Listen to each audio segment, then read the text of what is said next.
ଶ୍ରୀଯୁକ୍ତ ମୋହନ ଚରଣ ମାଝୀ ନେତାଜୀଙ୍କ ଜନ୍ମସ୍ଥାନରେ ମାଲ୍ୟାର୍ପଣ କରିଛନ୍ତି। ମୁଖ୍ୟମନ୍ତ୍ରୀ ଶ୍ରୀ ମୋହନ ଚରଣ ମାଝୀ ଦାୟିତ୍ୱ ଗ୍ରହଣ ପରେ ଆଜି ପ୍ରଥମ ଥର ପାଇଁ କଟକ ଗସ୍ତ କରି ପୂଜ୍ୟ ପୂଜାର ଧାରା ଜାରି ରଖିଛନ୍ତି।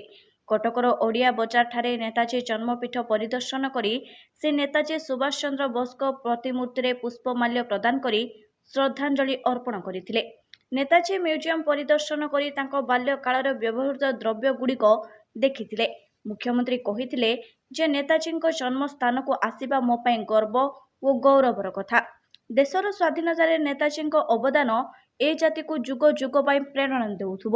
ମୁଖ୍ୟମନ୍ତ୍ରୀ ଆହୁରି ମଧ୍ୟ କହିଲେ ଯେ କଟକର ଯେଉଁ ସବୁ କାମ ଅଧୁରା ରହିଛି, ଯାହା ବି ସମସ୍ୟା ରହିଛି ତାକୁ ଅନୁଧ୍ୟାନ କରି ଖୁବ୍ ଶୀଘ୍ର ନୂଆ ଯୋଜନା ମାଧ୍ୟମରେ କାମ କରାଯିବ। ଯୋଜନାବଦ୍ଧ ଭାବେ ଓଡ଼ିଶାର 50 ବର୍ଷର ବିକାଶ କାମ 5 ବର୍ଷ ଭିତରେ ତ୍ୱରାନ୍ୱିତ ହେବ। ଏହି କାର୍ଯ୍ୟକ୍ରମରେ ଉପମୁଖ୍ୟମନ୍ତ୍ରୀ ଶ୍ରୀ କନକ ବର୍ଦ୍ଧନ ସିଂଦେଓ, ଉପମୁଖ୍ୟମନ୍ତ୍ରୀ ଶ୍ରୀମତୀ ପ୍ରଭାତୀ ପରିଡ଼ା, ମନ୍ତ୍ରୀ ଓ ବିଧାୟକମାନେ ଯୋଗ ଦେଇଥିଲେ। କଟକରୁ ରଜତ ମହାନ୍ତିଙ୍କ ରିପୋର୍ଟ, ମାନବାଧିକାର ନ୍ୟୁଜ୍ ଇଣ୍ଡିଆ।